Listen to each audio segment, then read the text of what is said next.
Nessa aula, nós vamos falar sobre enchimentos fibrosos e ferramentas auxiliares. Os enchimentos fibrosos são compostos por fibras e elas podem ser mais macias ou mais firmes. Aqui no Brasil nós temos duas que são mais conhecidas. Uma é a nacional e a outra é a importada. A importada, em algumas lojas você encontra como fibra siliconada. Ela é chamada assim porque na sua composição existem fios de silicone.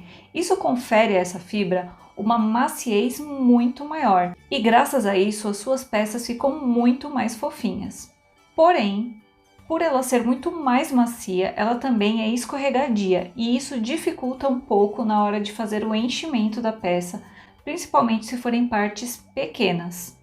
Além do mais, como ela é uma fibra muito macia, pode ser que você tenha que usar um pouco mais de quantidade para deixar a sua peça bem redondinha.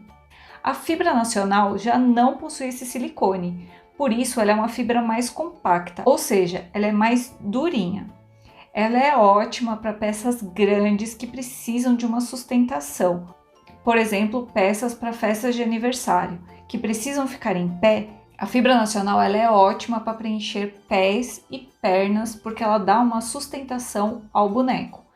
Por ela ser um pouco mais durinha, o seu boneco não fica tão macio quanto com a fibra siliconada.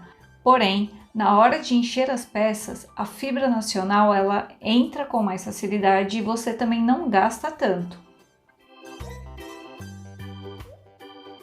Você pode escolher uma das fibras para trabalhar, como você também pode usar os dois tipos e ir mesclando conforme o objetivo da sua peça. Para peças menores que precisam ficar mais fofinhas, eu prefiro usar a fibra importada ou a siliconada, que ela é mais macia. Por exemplo, em chaveiros, que você vai manusear a peça, você vai sentir a fofura dela, eu prefiro a fibra siliconada. Peças maiores que precisam ficar em pé sozinhas ou que vão levar muito mais enchimento, eu prefiro usar a fibra nacional. Como a fibra nacional deixa a peça um pouco dura, às vezes eu misturo a nacional com a importada para ficar ali um meio termo. Esse tipo de enchimento você encontra em lojas de tecido. Dependendo da peça que você for encher, vai precisar de uma ferramenta para te auxiliar a chegar no fundo ou em lugares mais apertadinhos, como perninhas e bracinhos. Para esse tipo de situação, eu uso um palito de churrasco. Na pontinha retinha dele, eu costumo passar uma lixa de unha para deixar bem redondinho e sem farpinhas.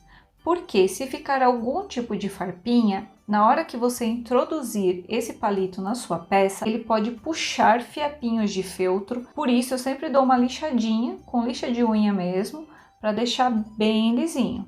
Você ainda pode usar outros tipos de materiais para empurrar o seu enchimento até o fundo da peça ou nessas partes mais estreitinhas, como por exemplo, a ponta de um pincel ou um lápis, uma caneta, vai depender da espessura do feltro que você precisar colocar o enchimento. Algumas artesãs utilizam a ponta da tesoura para fazer esse tipo de procedimento.